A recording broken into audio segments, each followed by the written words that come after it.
Nu ką, brangiai, atvažiavau degalinę. Daug kuro. Turiu DPF valiklę.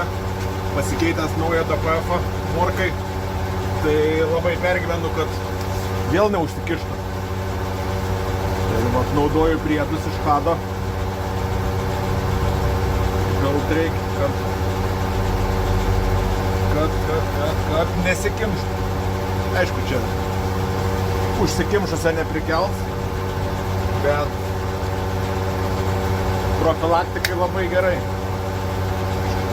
Prapyliau. Smirdintas daiktas. Buteliuks ant 500 litrų. Biški degimo katalizatorių. O, kučiau. Pagavo. Pilu. Dar nepilns baks.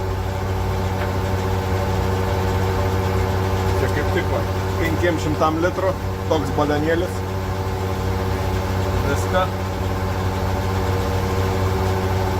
Tai yra pigiau negu keitaliuot DPF-us. Už kelis eurus nusiperki. Ir turi. Buvo geriausiai pilantis kurą. Kai kurs bėga. Bėgimo metu įsipili, išsimaišo tada.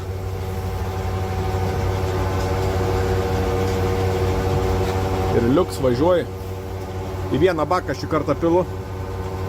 Ten dar apie 100 su viršum turiu, čia kokius 300 šiam įpilsiu, nežinau kiek tilps, maždaug. Va, išsimaišys. Po to išsilygins, iš to bako perbėgsi didįjį baką ir bus lygiai. Tai dabar po užpilimo rodiklė nepakils nei kiek.